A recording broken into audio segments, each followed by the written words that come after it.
The scandal surrounding Andrew Mountbatten-Windsor, the former Prince Andrew, has taken yet another dramatic turn.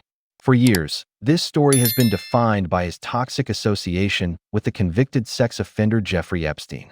But now, the focus is shifting from personal judgment to a question of professional integrity and even national security. Thames Valley Police are now officially assessing whether Andrew committed a serious criminal offense, misconduct in public office. Why? Because newly released documents from the Epstein files appear to show that the then prince shared confidential UK trade secrets with Epstein while he was a royal envoy. This is a huge escalation in this long-running saga, one that could have severe legal consequences for Andrew and represents a profound crisis for the royal family. So, what's in these emails that's causing such an uproar?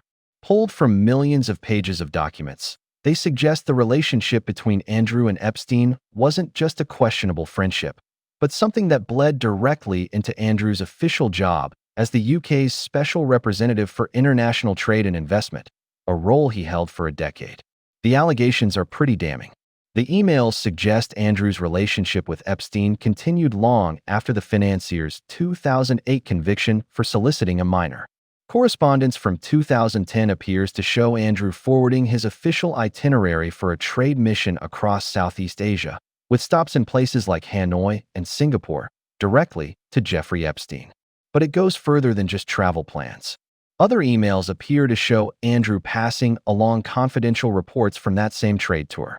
In one case, a sensitive report from his special advisor was allegedly forwarded to Epstein just 5 minutes after Andrew got it himself.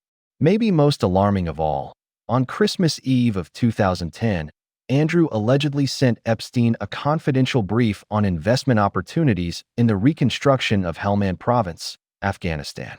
This was at a time when British forces were actively at war there. He wasn't just sharing information.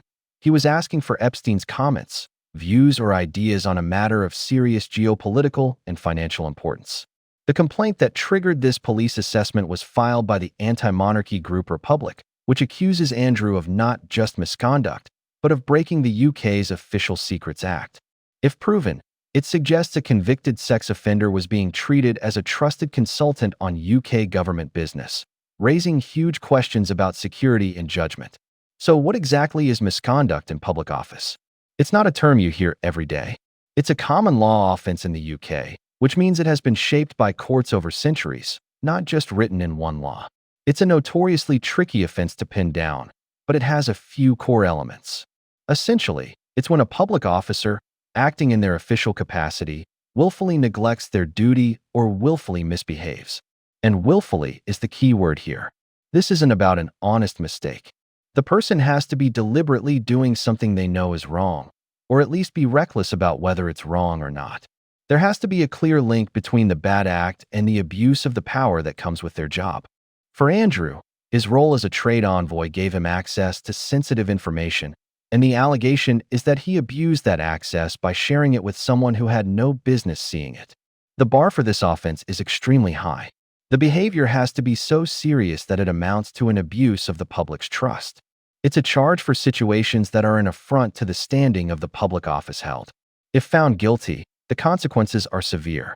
While misconduct in public office can carry a maximum sentence of life imprisonment, that's typically reserved for the most serious cases, especially those linked to breaches of national security. It's really important to get the terminology right here.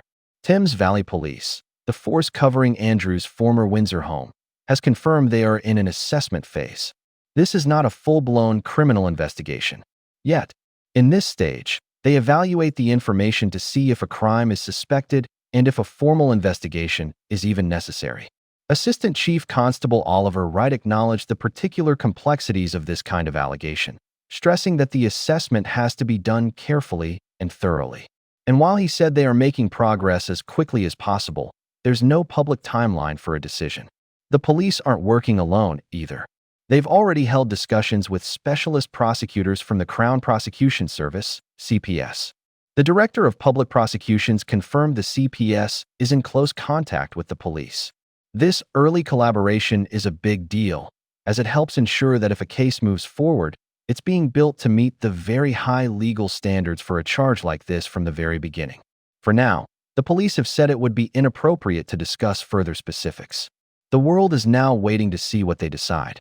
These new allegations have sent fresh shockwaves through Buckingham Palace. King Charles III had already stripped his younger brother of his royal titles and forced him to move out of his home at Royal Lodge.